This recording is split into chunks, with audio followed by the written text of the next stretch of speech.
Jérôme Bosch, rien que le nom, et on imagine tout de suite des scènes d'enfer, des créatures cauchemardesques, un univers où le péché règne en maître.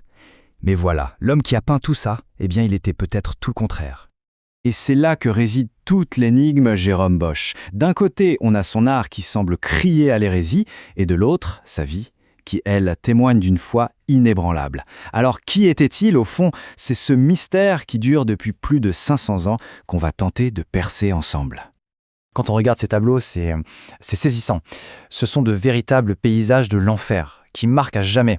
Ils sont remplis de créatures étranges, de châtiments inimaginables, et le pire, c'est que tout est peint avec une précision, une minutie d'horloger qui rend ces scènes absolument terrifiantes de réalisme. Alors, on en arrive au cœur du problème. La question est simple, mais la réponse beaucoup moins.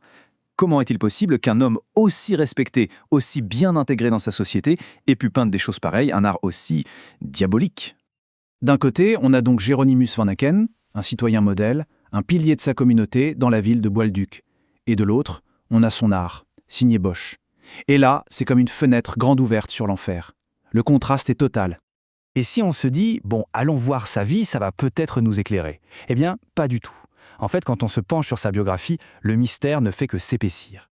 Donc, si on résume, il est né dans une famille de peintres, il fait un bon mariage avec une aristocrate fortunée, il rejoint une confrérie religieuse très respectée, il reçoit des commandes prestigieuses. Bref, on est loin, très loin, de l'image de l'artiste maudit et tourmenté. C'était un homme parfaitement intégré et même prospère. Et c'est ça qui est fou, cette vie si normale, si conventionnelle, se heurtait de plein fouet à ce qui se passait dans sa tête. Un esprit qui lui était complètement obsédé par le péché, la corruption, la folie des hommes, et bien sûr, la damnation éternelle et les tourments de l'enfer. Ok, alors, essayons de décoder tout ça. Ces diableries, comme on les appelle, est-ce que c'était juste des hallucinations, des visions d'un esprit dérangé, ou est-ce qu'il y avait un vrai message qui se cachait derrière toute cette folie apparente ? Pour comprendre, il faut peut-être se replacer dans le contexte de l'époque. Le climat religieux était extrêmement intense. Et il y avait notamment un mouvement très important aux Pays-Bas au XVe siècle qu'on appelle la Devotur moderna. Et si on regarde son œuvre à travers ce prisme, alors tout change. Bosch ne serait plus un peintre de fantaisie macabre. Non, il serait en fait un moraliste chrétien ultra rigoureux. Son but ? Utiliser son art, son pinceau, pour nous mettre en garde. Pour rendre les conséquences du péché si réelles, si concrètes, qu'elles en deviennent absolument terrifiantes. L'exemple parfait de ce débat, c'est son tableau le plus célèbre, le Jardin des délices. Encore aujourd'hui, les experts ne sont pas d'accord. Pour certains, c'est un avertissement très clair contre la luxure qui mène tout droit en enfer. Pour d'autres, c'est une vision bien plus complexe, peut-être ésotérique, alchimique, commandée par un cercle d'initiés. Le débat reste ouvert. Et là où ça devient vraiment fascinant, c'est que cette vision unique, ce style si particulier de Bosch, eh bien, il ne va pas du tout disparaître avec lui. Au contraire, il va créer une véritable mode, un mouvement artistique à part entière.